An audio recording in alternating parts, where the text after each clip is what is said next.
नमस्कार दोस्तों, चलिए आज की क्लास को हम लोग आगे कंटिन्यू करते हैं। और जैसे कि आप लोग एएनएम और जीएनएम की बहाली का इंतज़ार कर रहे थे, तो फाइनली बिहार सरकार के जो स्वास्थ्य मंत्री हैं मंगल पांडे जी, उन्होंने रविवार को ही इसका ऐलान कर दिया। उसकी जानकारी हम आपको डिटेल्स में बता देते हैं।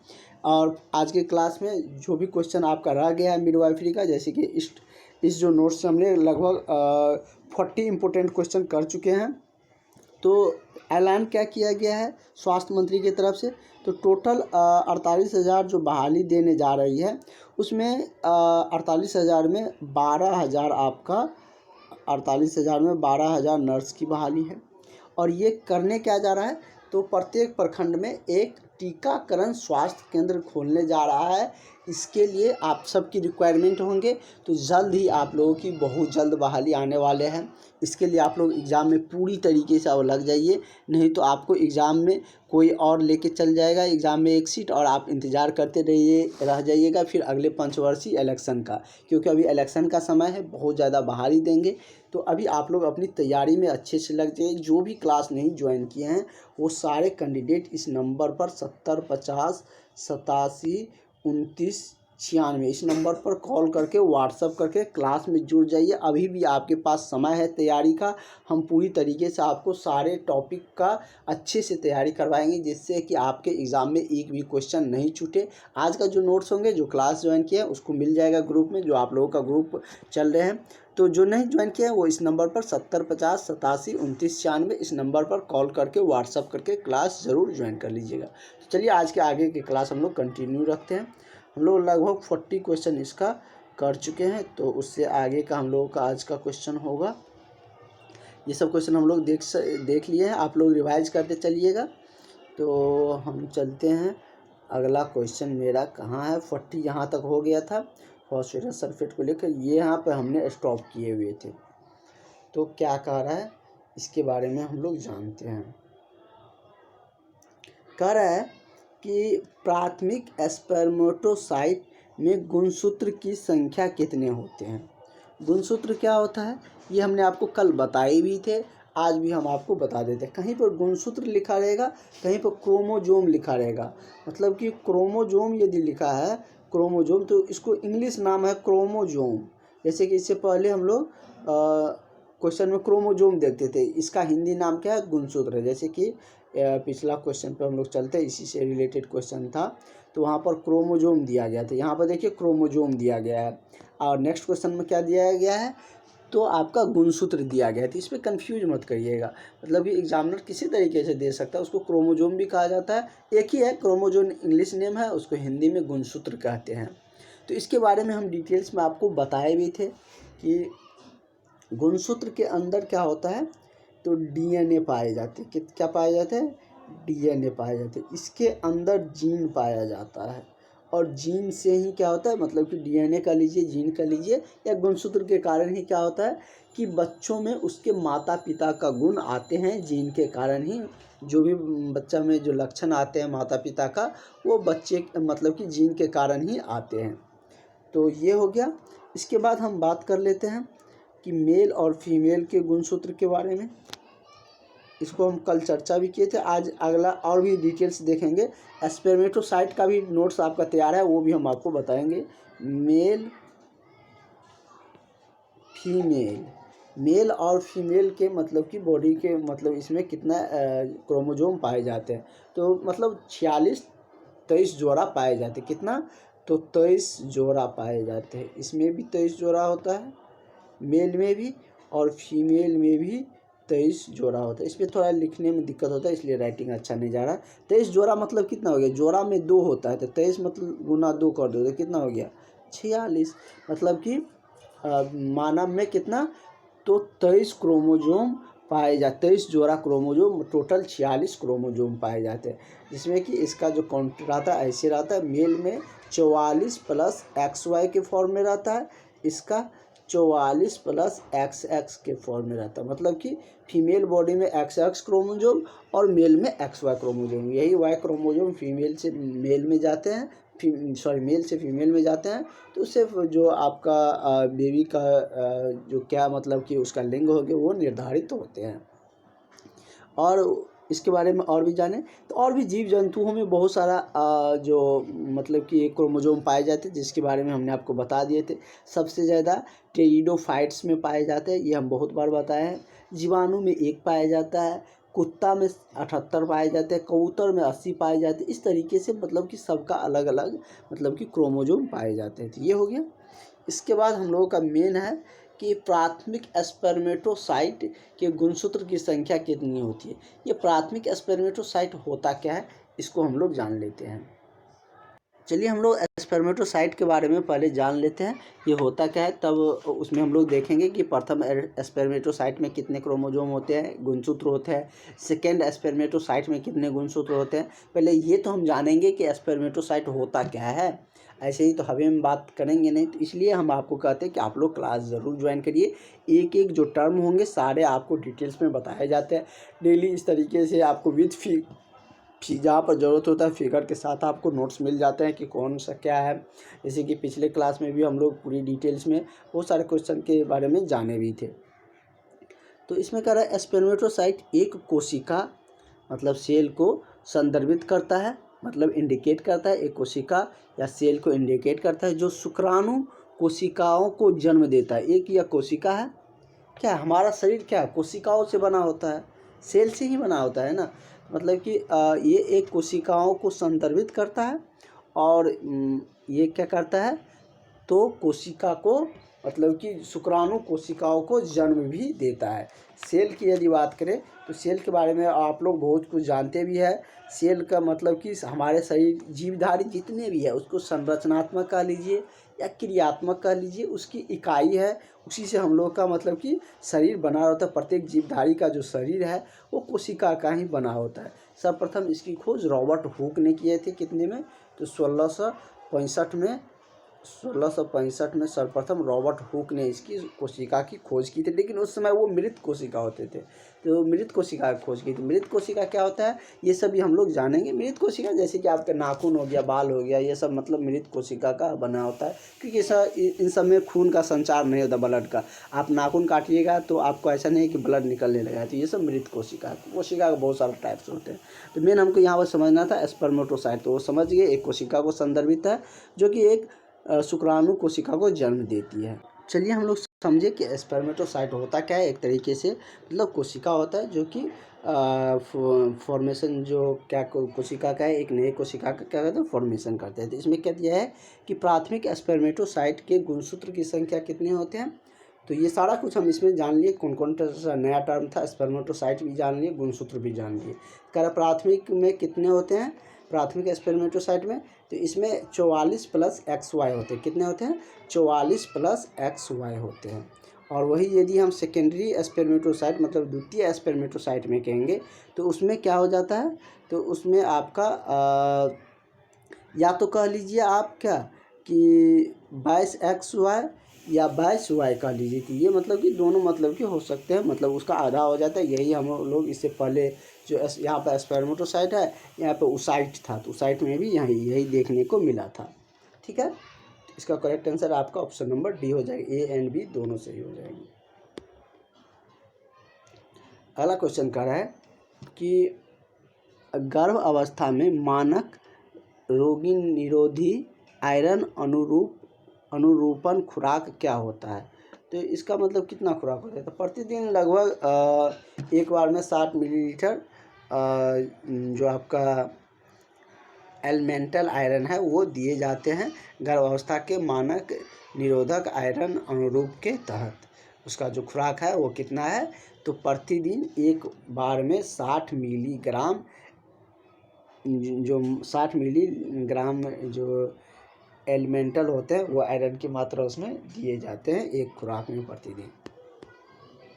हालांकि गर्भ अवस्था के दौरान गर्भाशय का वजन कितना हो जाता है, ये बात ध्यान में रखिएगा कि गर्भाशय का वजन कर रहा है, बॉडी का वजन नहीं कर रहा है। क्योंकि गर्भ अवस्था के समय वो बॉडी का वजन कितना होता है, तो उसका तो 11 kg के आसपास में हो जाता है। क्योंकि और भी बहुत सारा चीज़ बढ़ता है, सिर्फ ऐसा नहीं है कि उसमें गर्भाशय का भी वजन आता है, बेबी का भी वजन आता है, और भी बहुत सारे चीज़ें का वजन बढ़ने लगता है। तो वो सारा काउंट करके 11 kg अप्रॉक्स बढ़ते हैं, या 10 से 12 के बीच में इसका मतलब कि एवरेज वजन रहता है। और लेकिन ये कह रहा है कि आपका कि गर्भाशय का, ओनली गर्भाशय का पूछ रहा है, जब गर्भ अवस्था के दौरान गर्भाशय का वजन कितना होता है, तो इसका वजन 900 ग्राम होता है। कितना होता है? 900 ग्राम। तो इसका करेक्ट आंसर आपका ऑप्शन नंबर डी हो जाएगा। ठीक है, मतलब कि गर्भ अवस्था के दौरान गर्भाशय का जो वजन होता है वो 900 ग्राम होते हैं। तो चलिए हम लोग आगे का क्वेश्चन देखते हैं। कह रहे कि गर्भ अवस्था के दौरान कौन से सप्ताह के दौरान माता पिता लाइटिनंग का अनुभव किया जाता है। तो ये कब अनुभव होता है? तो लाइटिनंग का अनुभव की बात करें तो ये आपका किस सप्ताह में शुरू हो जाता है? तो ये आपको 36वें सप्ताह में। कब? तो 36वें सप्ताह में लाइटिनंग का अनुभव किया जाता है। तो इसका करेक्ट आंसर आपका क्या हो जाएगा? ऑप्शन नंबर सी हो जाएगा। ये सब बहुत इजी है, इस सब में बहुत ज़्यादा एक्सप्लेनेशन की ज़रूरत है नहीं। जहाँ पर ज़रूरत था जो मतलब कि आप लोगों के लिए टेक्निकल जो शब्द था आपके सिलेबस का, जो आपके कोर्स का, तो वो हमने आपको चीज़ें बता दी। अगला क्वेश्चन हम लोगों का क्या कर रहा है उसके बारे में भी हम लोग जानेंगे। तो ये हमने यहाँ पर इस और लाइटनिंग के बारे में भी और डिटेल्स में थोड़ा सा जान लेते हैं। तो लाइटनिंग के बारे में हम लोग जान लेते हैं। जो लाइटनिंग क्रॉच मतलब कि तीसरे तिमाही के दौरान जो श्रेणियों में क्या होती है, होने वाला एक तेज तीखा चुभन वाला दर्द होता है, जिसके कारण क्या होता है उसके मतलब लक्षणों और राहत पाने के तरीके में जो उसके बारे में अधिक मतलब कि जान भी सकते हैं कि मतलब कैसे क्या होता है, वो हम लोग डिटेल्स में जानेंगे। लेकिन इसमें क्या होता है कि लाइटनिंग क्रॉच में तीसरी तिमाही के दौरान श्रेणी में होने वाला एक तेज या तीखा कर लीजिए चुभन वाला जो दर्द है वो मतलब कि इसके दौरान मतलब कि अनुभव किए जाते हैं। और ये कब होता है? तो तीसरी तिमाही में। और आपको इसके बारे में हमने वहाँ पर सप्ताह के टर्म में भी देख लिए हैं। तो चलिए आगे और क्वेश्चन है उसके बारे में हम लोग और डिटेल्स में जानते हैं। तो आगे का क्वेश्चन देखते हैं। कह रहे हैं कि नितंब प्रस्तुति में प्रसव के दौरान सबसे बड़ा खतरा क्या चीज़ का बना था? पैर में जो अधिविस्थापन का या रज्जु का अधोविस्थापन। तो वही होता है मतलब कि जो नितंब प्रस्तुति के दौरान रज्जु निकलने का ही सबसे बड़ा खतरा रहता है। मतलब अधोविस्थापन मतलब कि एक जगह से दूसरी जगह विस्थापित होना मतलब निकल जाना। तो इसी का मतलब कि खतरा आपका बना रहता है। सबसे बड़ा खतरा मतलब कि रज्जु निकलने या अधोविस्थापन का बना रहता है। तो इसका करेक्ट आंसर इस क्वेश्चन का आपका क्या हो जाएगा? ऑप्शन नंबर बी हो जाएंगे। तो और सारे क्वेश्चन आपके लिए बहुत ही वीविया क्वेश्चन है। जो आपका मिडवाइफरी से जो क्वेश्चन आते हैं वो इन्हीं सबसे आपसे फ्रेम किए जाते हैं। तो आप लोग ज़रूर इन सब क्वेश्चन को रिवाइज करते चलिएगा। और आपको जैसे क्लास हम प्रोवाइड करते हैं तो क्लास देखिए, उसके बाद पीडीएफ आपको मिला हुआ है, पीडीएफ से पढ़िए। निश्चित रूप से आपको आएंगे, फिर हम एक बार लास्ट में आपको रिवीजन भी करवाएंगे। और बहाली भी जल्द आने वाला है, तो आप लोग अपनी तैयारी में पूरी तरीके से लग जाइए। अगला कह रहे कि प्रसूति आप लोग जानते हैं ना, प्रसूति में एंटी हाइपरटेंसिव ड्रग्स की पहली पसंद क्या होती है? जैसे इसमें दिया है कि मिथाइल डोपा या लाविटोलोल या प्रोपोलोल या नीडिफिलिन। तो ड्रग्स मतलब जो केमिकल चीज़ें मिलकर बने रहते हैं, जैसे कि मेडिसिन को ड्रग्स के नाम से भी जाना जाता है। जैसे कि प्रोपेनोल मतलब कि क्या है? केमिकल कंपाउंड है। मिथाइल भी आपका केमिकल कंपाउंड है। इसमें मिला क्या रहता है? उसकी पहली पसंद क्या होता है? तो लाविटोलोल होते हैं। क्या होता है? प्रस्तुति में जो एंटी हाइपरटेंसिव ड्रग की पहली पसंद होती है वो क्या है? लाविटोलोल होते हैं। तो इसका करेक्ट आंसर आपका ऑप्शन नंबर बी हो जाएगा। हालांकि निम्न में से कौन सा एंटी हाइपरटेंसिव ड्रग्स नहीं है?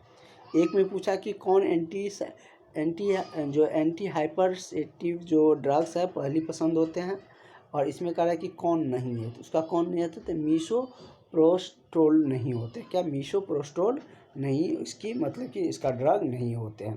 तो इसका करेक्ट आंसर मतलब कि ऑप्शन नंबर आपका ए सही हो जाएगा। इसके बाद हम लोग देखते हैं कि गर्भ अवस्था की प्रथम जो ट्राइमेस्टर के दौरान कई महिला सामान्यतः जो मिचलाने या उल्टी आने और उसके बाद उसके स्तर में उल्टी आने के स्तर में वृद्धि हो जाना, उसके प्रति अनुकूलता दिखाते हैं। तो इसमें मतलब क्या होता है कि एस्ट्रोजन हो जाते हैं। किस कारण से मतलब कि ये सब होते हैं? एस्ट्रोजन के कारण या प्रोजेस्टेरोन के कारण या कोरियोनिक जो गोनेपोट्रोपिन होते हैं उनके कारण। तो किसके कारण होता है? जो कि मतलब कि गर्भवती महिला के दौरान प्रथम ट्राइमेस्टर में जी मिचलाना, उल्टी का स्तर अधिक हो जाना, ये सब होता है कोरियोनिक गोनेपोट्रोपिन के कारण। क्या कौन से कारण होते हैं? तो कोरियोनिक गोनेट्रोपिन के कारण। तो इसका करेक्ट आंसर आपका ऑप्शन नंबर डी सही हो जाएगा। ठीक है, नेक्स्ट क्वेश्चन कह रहा है कि कौन सा एबनॉर्मल्स कार्ड जो इंसर्शन में जो भ्रूण रक्त हानि देखा जाता है, मतलब किस कारण से? मतलब कि वाइटल डोर प्लेसेंटा से या वसा प्रीविया से। इसमें वसा जो प्रीविया होता है उन्हीं के कारण से ये मतलब कि भ्रूण रक्त की हानि देखने को मिलती है। अगला क्वेश्चन कर रहा है कि प्रसव के दौरान माँ व शिशु की स्थिति का अभिलेखन के लिए निम्नलिखित में से कौन सा जो ग्राफ प्रयोग करते हैं? मतलब कि माँ और प्रसव के दौरान माँ और शिशु दोनों के अभिलेखन के लिए कौन सी स्थिति का मतलब कि अभिलेखन करते हैं? कौन से मतलब कि ग्राफ के जरिए प्रयोग करके। जैसे इसमें दिया गया है कि प्रसव अभिलेख जैविक चिन्ह ग्राफ या प्रगति ग्राफ से या फोटोग्राफ से। तो ये किससे मतलब कि दिखाया जाता है या किससे अभिलेखन किए जाते हैं, पता लगाया जाता है? तो फोटोग्राफ के माध्यम से। किसके माध्यम से? तो फोटोग्राफ के माध्यम से। तो करेक्ट आंसर आपका ऑप्शन नंबर बी हो जाएगा। ठीक है, और हम लोग और कुछ क्वेश्चन कर लेते हैं। जैसे कि कल से ज़्यादा आज हम लोगों का क्वेश्चन हुआ है।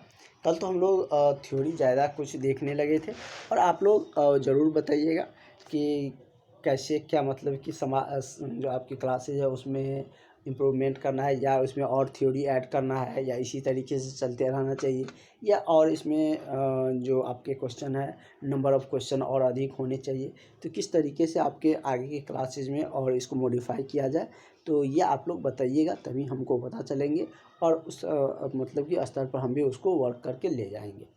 हालांकि न्यूरल ट्यूब जो डिफेक्ट में शामिल नहीं है। न्यूरल ट्यूब डिफेक्ट्स में क्या शामिल नहीं है? नेक्स्ट क्वेश्चन है 52 क्वेश्चन कर रहा है 52 का क्वेश्चन कि न्यूरल ट्यूब डिफेक्ट्स में शामिल नहीं है क्या? एनइनसेफेली या स्पाइन बाइफिडा या हाइड्रोसील या एनसीफिलोसील। तो क्या होते हैं? मतलब न्यूरल ट्यूब डिफेक्ट्स में जो शामिल नहीं होता है वो हाइड्रोसील न्यूरल ट्यूब में नहीं आता है, इसके अंतर्गत नहीं आते हैं। इसका करेक्ट आंसर यही हो जाएगा, ऑप्शन नंबर आपका डी सही हो जाएगा। अगला क्वेश्चन आपका कह रहा है कि प्रसव की तृतीय अवस्था की सबसे सामान्य जटिलता क्या है? रक्तस्राव, आघात या छिद्रन या अधोप्रयतन वर्तन। तो क्या होता है? तो मतलब कि प्रसव की जो तृतीय अवस्था की सबसे सामान्य जटिलता वो क्या होती है? तो सबसे सामान्य जो जटिलता है वो रक्तस्राव ही होता है, क्योंकि प्रसव में रक्त का बहुत होंगे ही। तो यही कह रहा है कि मतलब कि उसका ही जटिलता सबसे मतलब कि सामान्य मतलब नॉर्मल फिनोमेना यही है कि रक्त का स्राव होता ही होता है, मतलब कि इसमें तो प्रसव के तृतीय अवधि में। तो इस सबसे नॉर्मल या सामान्य कह लीजिए जटिलता क्या है? तो रक्त स्राव ही है। नेक्स्ट क्वेश्चन हम लोग देखते हैं। कह रहे कि अंडवाहिनी अस्थानिक गर्भ अवस्था में अंडवाहिनी के फटने का शल्य क्रियात्मक उपचार क्या है? जो अंडवाहिनी में जो अस्थानिक गर्भावस्था होती है उसमें अंडवाहिनी के फटने का जो शल्य क्रियात्मक उपचार क्या होता है? इसका जो शल्य क्रियात्मक उपचार होते हैं तो वो मतलब कि सेल्पिंजेक्टोमी होते हैं। क्या होता है? सेल्पिंजेक्टोमी होते हैं। तो इसका करेक्ट आंसर आपका ऑप्शन नंबर ए हो जाएगा।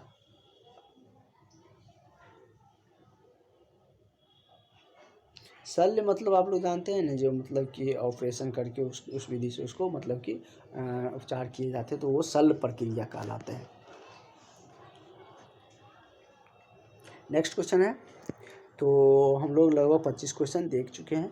अगला क्वेश्चन कह रहा है कि गर्भस्थ शिशु के उसमें हम लोग थ्योरी भी इंक्लूड किए, नहीं तो हम लोगों का 30-40 क्वेश्चन एक दिन में होते थे। जैसे उस टाइम हम लोग सिर्फ क्वेश्चन कर रहे थे, तो उस टाइम हम लोगों का वहाँ पे 40-40 क्वेश्चन एक दिन में 50 क्वेश्चन हो जाते थे। लेकिन थ्योरी के साथ करते चलेंगे, जहाँ पर आप लोगों को एक्सप्लेन की ज़रूरत होंगे वहाँ पर ज़रूर एक्सप्लेनेशन आप लोगों को मिलेंगे। कह रहे गर्भस्थ शिशु में संकट में होने पर एमनियोटिक फेल्योर में पाया जाता है क्या? वर्निक्स को कैसियोसा या मिकोनियम या फाइल्स। तो क्या पाए जाते हैं? तो गर्भस्थ शिशु के संकट में जो होने वाला एमनियोटिक फेल्योर पाए जाते हैं वो क्या होता है? तो मिकोनियम होते हैं। क्या होते हैं? मिकोनियम।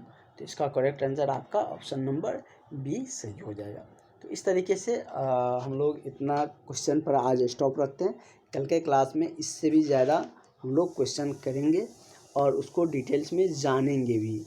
तो कल आप लोगों के लिए और भी इम्पोर्टेंट क्वेश्चन होंगे। जैसे ये सब क्वेश्चन बहुत हल्का है। जैसे इसमें क्या कर रहा है कि महिलाओं में अंडे को निषेचित कहाँ किया जाता है? तो डिम्ब वाहिनी में किया जाता है। तो ये हम लोग पहले भी पढ़ चुके हैं कि मतलब कि महिलाओं में जो अंडे का निषेचन होता है वो कहाँ होता है? तो डिम्ब वाहिनी में होते हैं। इसका करेक्ट आंसर आपका ऑप्शन नंबर बी हो जाएगा।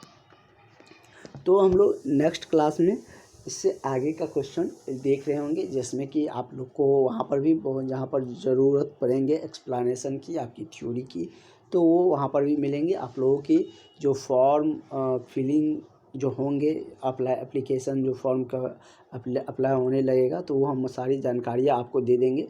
बहुत जल्द होंगे, क्योंकि स्वास्थ्य मंत्री जी ने ही ऐलान कर दिया है। इसलिए जो भी अभी तक क्लास नहीं ज्वाइन किए हैं उनको एक बार फिर से कह रहे हैं कि आप लोग इस नंबर पर 7050-87 इस नंबर पर आप लोग कॉल करके व्हाट्सअप करके क्लास में ज़रूर इनरोल हो जाइए, क्लास में जुड़ जाइए। आपको उस ग्रुप में ऐड कर दिया जाएगा और आपको सारी नोट्स जो भी क्लास में आज जैसे जो नोट्स मिलेंगे, उसके बाद जो आपका ये क्वेश्चन सब चल रहा है वो सारा नोट्स, डेली क्लासेज और जो टेस्ट आपके होंगे बाद में, वो सारा कुछ आपको मिलने लगेंगे। तो इसके लिए आप लोग पूरी तरीके से प्रिपेयर रहिए और अपनी तैयारी पर फोकस रखें। जो भी आगे की जानकारी होंगी वो आपको मिलते रहेंगे।